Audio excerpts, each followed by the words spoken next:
আমার নবী চিৎকার মারছে, আজরাইল আমি না হইলে তুই হইতি না, আমি না হইলে কুল কায়নাত হতো না রে। আমার বুকের উপর হাত দিছো, আমি এত কষ্ট পাইতেছি রে আজরাইল, না জানি আমার গুনাহগার উম্মতের কত কষ্ট দেস রে আজরাইল। আমি রাসূল তোরে এই মুহূর্তে বলে দিলাম, আজ থেকে কিয়ামত পর্যন্ত আমার গুনাহগার এতিম উম্মতের জান খানদান করবি রে। আমার উম্মতের সকল ব্যথাগুলো আমি নবীর বুকের উপর চাপাইয়া দে। আমার আল্লাহ বলেন, বন্ধু দিতে হবে না, চাপাইতে হবে না, এই দরখাস্তটা করার জন্য একটু ব্যথা তোমাকে দিলাম।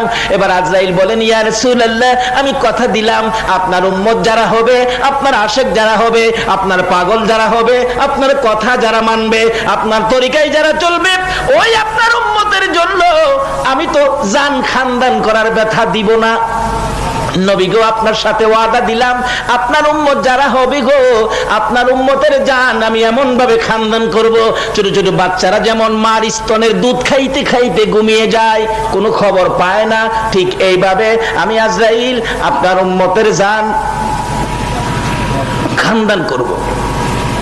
যেমনি ভাবে মার স্তনের দুধ খাইতে খাইতে বাচ্চাগুলো ঘুমিয়ে যায়, কোনো খবর পায় না, এমনি ভাবে আপনার উম্মতের জান নিয়ে আসবো, তারা কোনো খবর পাবে না।